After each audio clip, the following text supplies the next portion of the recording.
Okay, it is time to break down the whole UFC Fight Night London card. Leon Edwards taking on Sean Brady in the short notice match that got made after Shavkat and Bilal got scrapped. Very good fight night. This is one of the most stacked fight nights we've had in a while.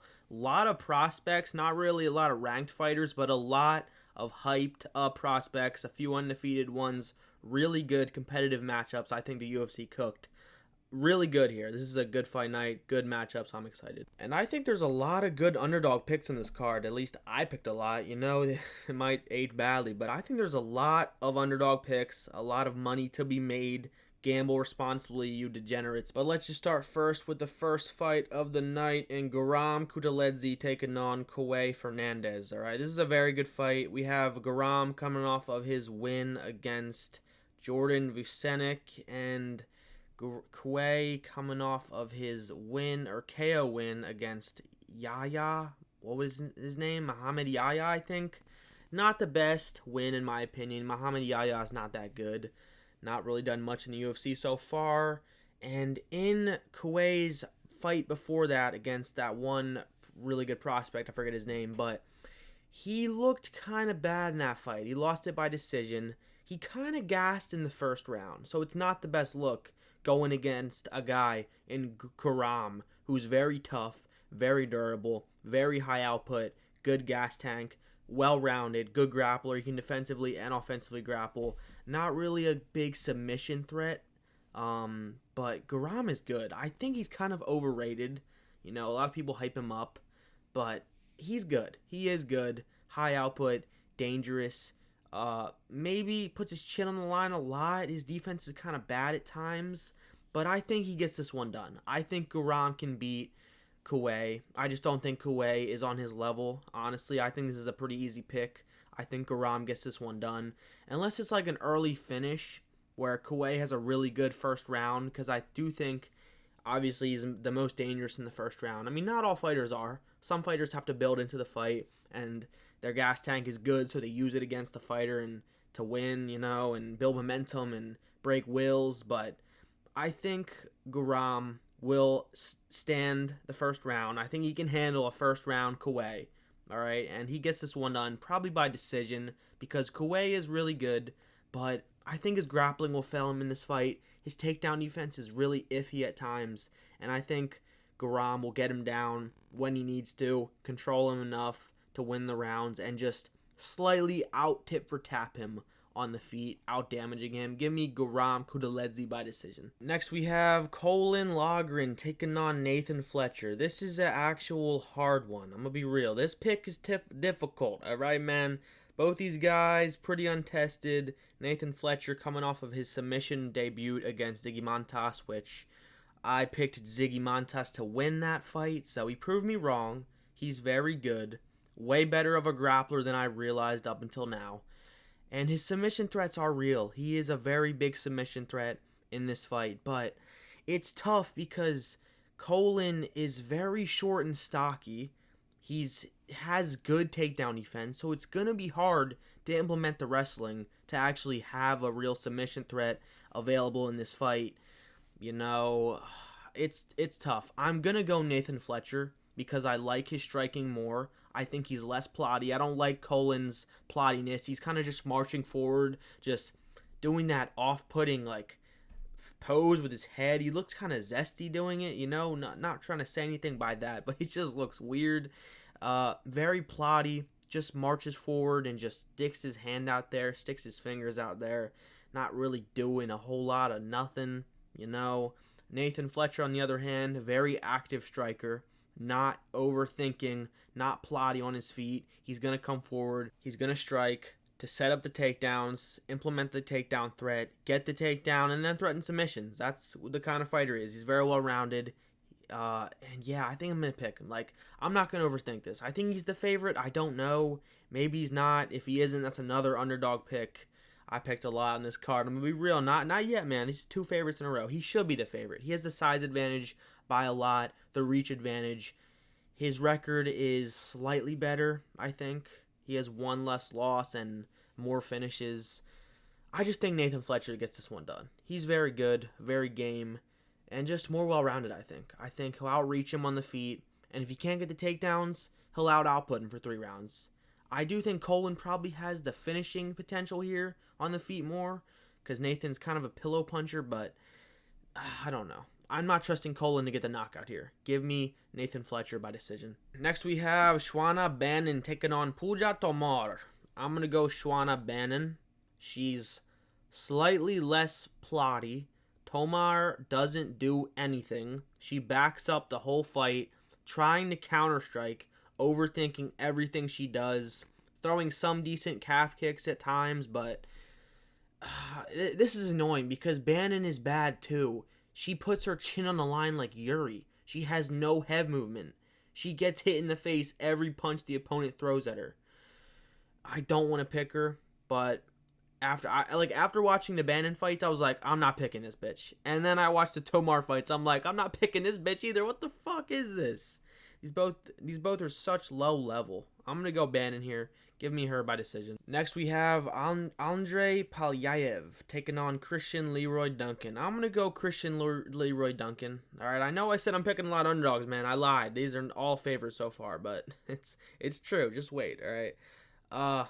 But Christian Leroy Duncan should win this. Okay, he has all the experience, way better levels of competition faced, and he's just better. Like, they have very similar styles, good foot movement, very active, always moving, lanky, striking, sometimes very wild. I'd say Christian Leroy Duncan gets very wild at times, throws spinning back elbows a lot. He has a really bad habit of doing that too much, honestly, in my opinion. But yeah, we have Andre making his debut off of that decision win against I forget who.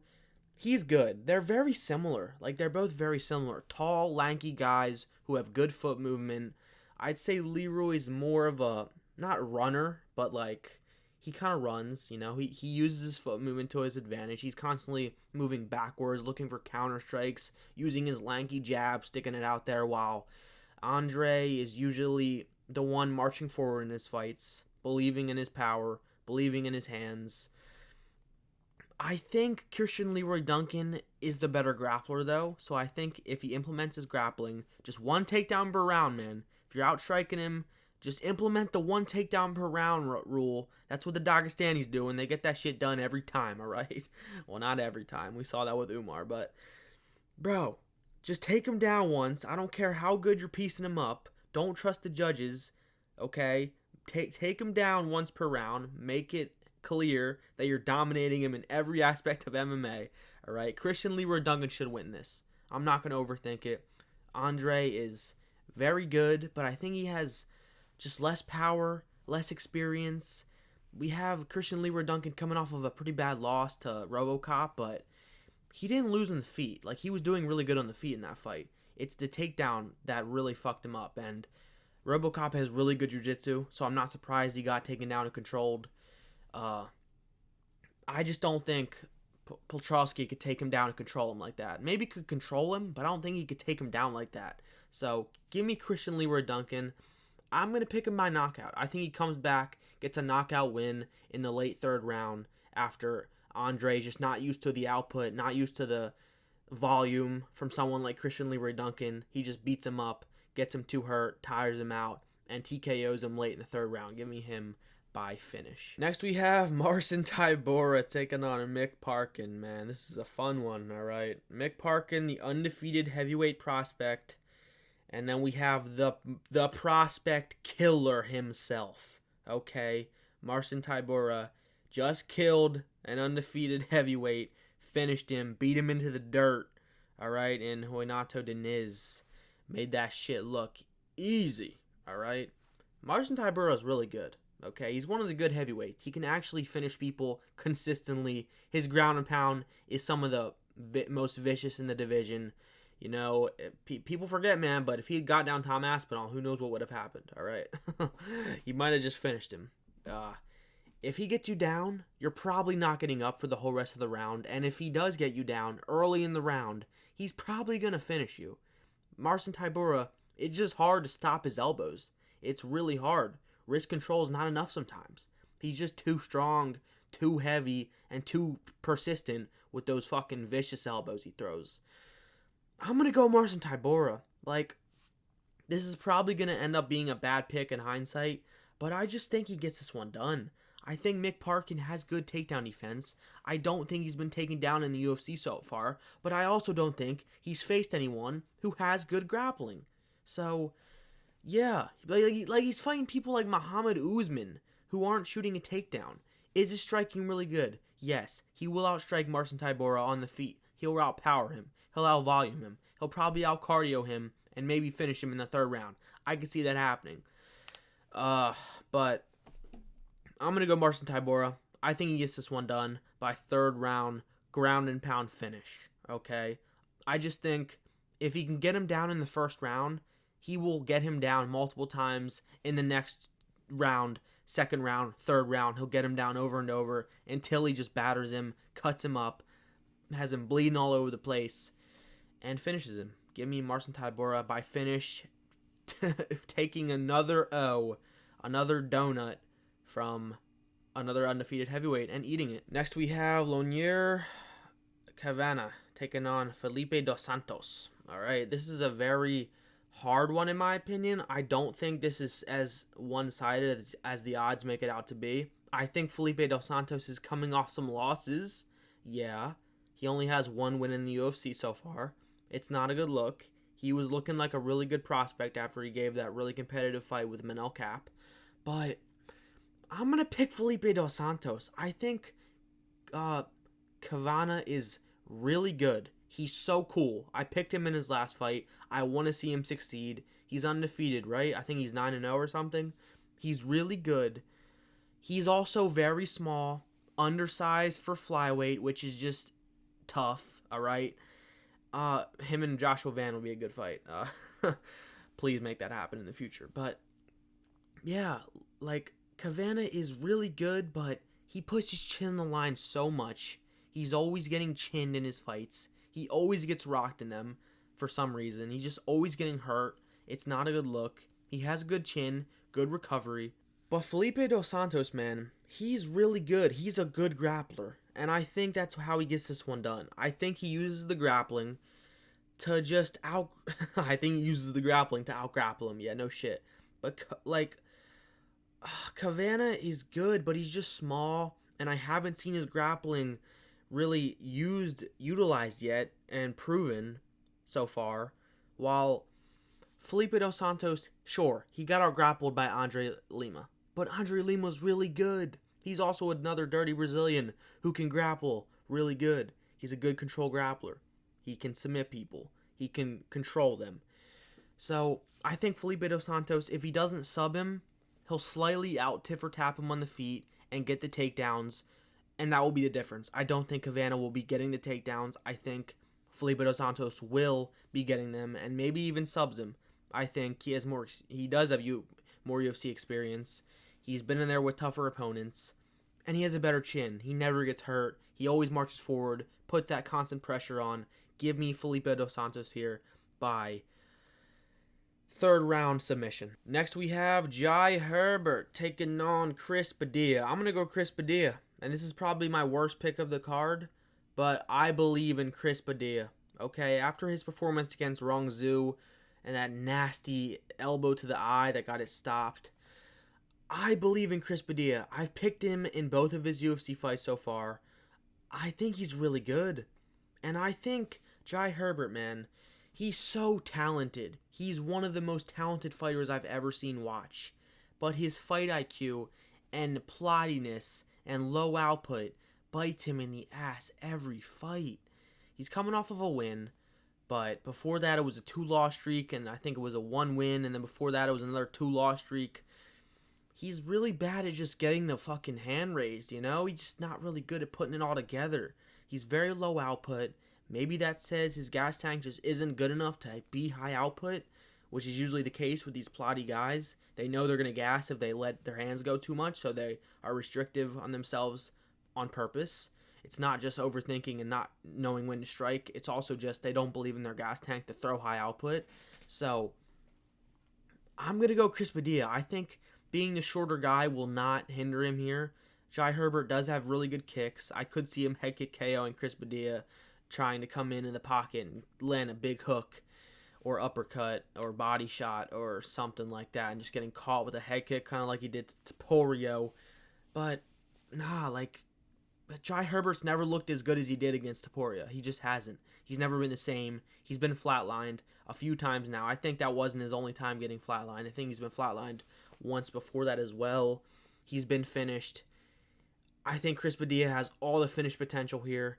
He has good cardio. He's tested in the UFC now. He's at the highest point of his career. He has the most confidence and more momentum than Jai Herbert. Give me Chris Padilla by decision. Okay, next we have Morgan Charrier taking on Nathaniel Wood. I'm going to go Nathaniel Wood, man. I don't give a fuck. 4 underdogs in a row. I don't give a fuck, okay? Y'all see that card last week? And the one before that, and the one before that? Underdogs win a lot, okay? And I think this card has some of the best underdogs. These are very well matched up fights. And this fight in particular, Nathaniel Wood is just better. Like, Nathaniel Wood has a better gas tank. He's faced better levels of competition. He has the better chin. Charrier's getting rocked all the time. Charrier and Nathaniel Wood both have really good kicks. I'd say that's the best part of both guys' tool belt. You know, they have really good kicks, calf kicks, body kicks. Not really head kicks as much on both guys, actually, now that I realize it. But both have really good lower side body and calf kicks, you know, lower side kicks, just overall. And Charrier is the bigger guy. He's the more powerful guy. His kicks are disgusting looking. They take my leg off, all right, bro? Nathaniel Wood, though, I just like his head movement better. I like his boxing better. I think his shot selection's better with his hands specifically. I think Charrier could be the better grappler, but I can't really tell, to be honest. Like, the grappling exchanges I see with them in their fights are usually pretty similar looking. Like, Charrier probably has the better takedowns, okay? He probably has the more creative, clutch takedowns, and he gets them when he needs them, you know? He doesn't really shoot, though, unless he needs them, you know? So I don't see him really planning to shoot going into this fight. And Nathaniel Wood will plan to shoot if it's in his game plan, okay? He can shoot. He can implement the wrestling if he needs to. But I just think he gets this one done by for tapping him on the feet, you know, for 3 rounds. I don't see this one ending in finish. I think they're both really tough, decent chins on both of them, good foot movement, good head movement on both guys. Not as much Charrier. I'd say his head movement's actually not as good. I take that back, actually. It's actually weak. But Nathaniel Woods is better, really good. I'm going to go Nathaniel Wood here by decision. Next we have Alexia Teneria taking on Molly McCann, the return of the Can Man, okay? I'm going to go Alexia here. She's just, she looks really good. She had a really good fight up until she got subbed against Bruna Brazil on her come up in her career. That's a good performance, even though she lost. It was still a good performance. She was out striking her most of the fight. She's really tough. She's good. And I don't think Molly McCann is that good. You know, being an exciting women's fighter doesn't really necessarily mean you're that good of one. You know, her grappling is decent, but she can get subbed. Her jiu-jitsu defensively is weaker than it should be. It's not up to par. I think she's like 36 as well. She's pretty old, while Alexia is the young contender coming into the UFC. This is her debut, right? Yeah. I'm going to go Alexia here by a decision. Next we have Chris Duncan taking on Jordan Vucenic. Okay, this is a pretty hard one to say. I'm going to be real. But I haven't decided yet. I think I'm going to go Chris Duncan. I just like his UFC career so far. I think he's really good. I think he's had really good levels of competition and done well against them. He got subbed by that Torres guy, but he finishes everybody he beats, so it's not the worst look. He's very good. Not a bad loss to have. And Jordan Vucenic, he did good in his debut, but I just like the levels of competition that Duncan has been facing. I just think it's better. I think he'll be more confident. He's the bigger guy. He's more powerful. He's just better on the feet overall. If it goes to the ground, I could see Vucenic getting a second or third round submission here. So if you're going to bet, probably bet on Vucenic by submission. Definitely do that. If you're going to bet on it at all, it's probably not worth betting on this fight, though, because it's very tough, very evenly matched. But I just think Chris Duncan gets this one done by slightly outdoing him on the feet, hurting him more, and not getting subbed. Okay, give me Chris Duncan by decision. Next, we have Gunnar Nelson taking on Kevin Holland, man. Why is this the featured bout? Kevin Holland is not as big as a star as you make it seem, UFC. Oh my god, cut him after this loss. I'm picking Gunnar Nelson. I'm not picking Kevin Holland again. I refuse. Like, I've literally picked him in his last 2 fights. And Mocha, can you, my cat, can you shut the fuck up, please? I've literally picked him in both of his back-to-back losses. Because, I'm going to be real, I didn't really know who Roman Dolidze was. I'm going to be real. That sounds so bad. I promise I'm not a casual man, but I just didn't really know who Roman Dolidze was up until that fight. I didn't really know how he fought or how capable he was. But in retrospect, that was a very bad loss or a very bad pick because he was clearly going to beat Kevin Holland. Like, clearly. He just has the better wrestling, and he's just an iron chin. He's not going to get finished. Better gas tank, you know. Kevin Holland, though, I don't care if he tweeted, I have to change some things. I have to change some things or the UFC is going to cut me. Like, I'm not picking him, man. He's not serious about this shit. He refuses to, like, he just doesn't approach jiu-jitsu right. It's like he's not trying to get up. He's just trying to not get subbed. He doesn't face or approach grappling right in the UFC. Like, I don't know. I'm just not picking him. Sure, does he have potential to finish him on the feet here? Gunnar Nelson's very inactive, and he's old, but, man, I just think Gunnar Nelson subs him. He's a submission artist. Every one of his wins almost is by submission. He's very good still. Give me Gunnar Nelson by submission. Next, we got the return of Jan the Blockhead Blachowicz taking on not Gunnar Nelson. Taking on Carlos Ulberg, okay? This is a tough one because I really want to pick Jan. I really want him to win as well, but I can't. I just can't pick a Jan, 40-something years old, coming off really bad injuries. It wouldn't have been this big of a layoff if it wasn't for that. That has to be the reason he's been out of the game for almost 2 years since he almost beat Alex Pereira. I have to pick Carlos Ulberg here. And he's actually really good. Carlos is very good. But Jan, man, he's too old. Doesn't have the finish potential as he used to. Old man hips. Can so easily get knocked off balance. Can be taken down very easily. It seems, at least. You know, in the later rounds, Magomed was getting him down very easily. Stumbling him off balance very easily. And, you know, I know Magomed Ankalaev is very good, so it's not easy to do that to him. He just made it look easy because he's goated. Magomed's the GOAT, but Carlos Ulberg is very good. He's one of the fastest 205ers I've ever seen strike. He's very athletic. He's very well-rounded. His takedowns are good. He has the submission threat. His striking is dangerous, powerful, fast. Good IQ. He's not plotty. Good gas tank. It's only 3 rounds. He's not going to gas. Like, I just can't pick Jan here. You can't either. There's no way you can pick Jan in this fight. He just doesn't have the finish potential to win a 3-rounder.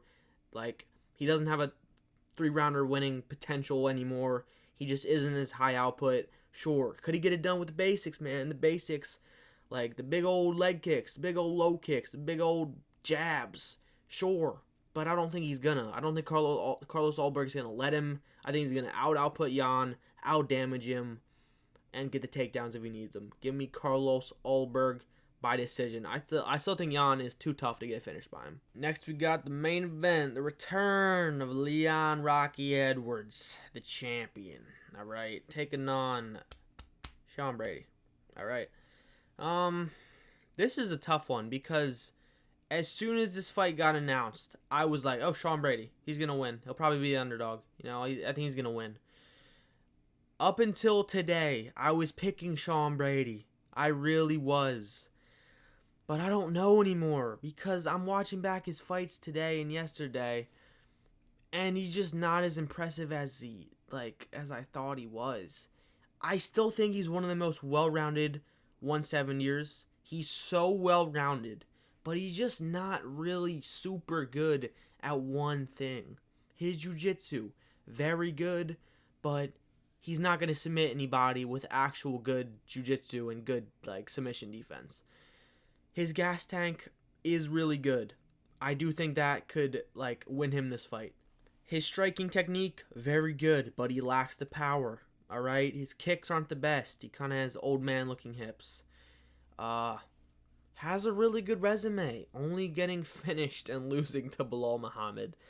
In retrospect, I watched it back. That finish is bad. It's an early stoppage, but it also wasn't because he's taken so many significant strikes without throwing any back.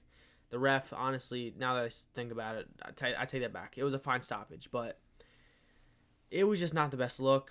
And he says, "Oh, I'm glad it happened. I'm glad I lost my O's. Too much pressure on myself." I don't know. I don't know, man. Like, it's a hard pick. This is a really hard main event. Leon Edwards, the slight underdog I saw, which is surprising. I thought he'd be the favorite, to be honest. Being a former champion who went on a few defenses, I don't know. I don't know. It's a hard pick, man. I'm gonna go. I think I'm gonna go with Sean Brady. I think I'm gonna stick with my pick because if I switch it at the last second and Leon Edwards gets dominated again, I'm gonna be too salty. Okay, I'd rather be wrong and be proven wrong by Leon than be wrong and picking him. Okay, like Sean Brady is the same style as Bilal Muhammad. In like theory, this should go the same way as that way, or as that fight did, Leon and Bilal, except less dominant grappling from Sean Brady, as in Bilal, because I just think Bilal is the better grappler, way stronger, way better takedowns, believes in them way more pressure. But like in the same way, Bilal is a very high output, high volume pressure boxer who marches forward. Sean Brady is the same. Okay, so if we see a Leon Edwards who wants to come back, believes in himself, believes in his chin, believes in his power, because he has power. Like maybe not in his hands, but his kicks are some of the best in all UFC history. Okay, Leon Edwards has some of the most clean kicking technique, most powerful, like devastating kicks ever. Okay, it's not just because he head kicked Usman. All right, that's one of the reasons. All right, but he also beat up Colby's leg like no other, and he's done that to other people as well. Like I just can't pick him though. I just don't think he's gonna like recover from that loss well. I don't think he's accepting it. I think he's saying on social media that, oh, I beat him 9 out of 10 times. I just needed a fucking nap, bro. Like, dude, stop coping, okay? If he was accepting his loss and talking like, oh, I'm gonna come back and beat this fucker's ass, maybe I'd pick him. I'd pick an aggressive Leon to beat a more timid, slightly plotty Sean Brady, who's more timid and plotty compared to Bilal. That's what I mean by that. But yeah, I just think Sean Brady gets this one done. He implements the takedowns. He has better grappling, even though Leon's grappling is good and is improving and looked good in the Usman fights. Usman's grappling is nothing what it was of his prime. All right, his knees are gone, no cartilage, as Bilal likes to say. Crazy. But yeah, I just have to pick Sean Brady. I think if there's gonna be a finish in this fight, it's gonna be Leon, because Sean Brady doesn't really have much like submission or finish potential. I don't think he'll sub Leon. I think Leon's jiu-jitsu is really good and underrated, to be honest. Maybe Leon could even sub him. I could see that. Like, I mean, I couldn't see that, but I think if someone's going to get the sub, it would be Leon. And I think if someone's going to get the more takedowns, though, and wrestle more, it's going to be Sean Brady. I'm going to go Sean Brady by pretty lackluster, boring decision. I think the whole card is good, and then the main event disappoints. That's usually what happens on cards, though. So, yeah. Give me Sean Brady by decision. That's the whole card, boys. Very good card. Very fun card. On paper, at least. We'll see how it plays out. All right, I'll see you guys in the next one.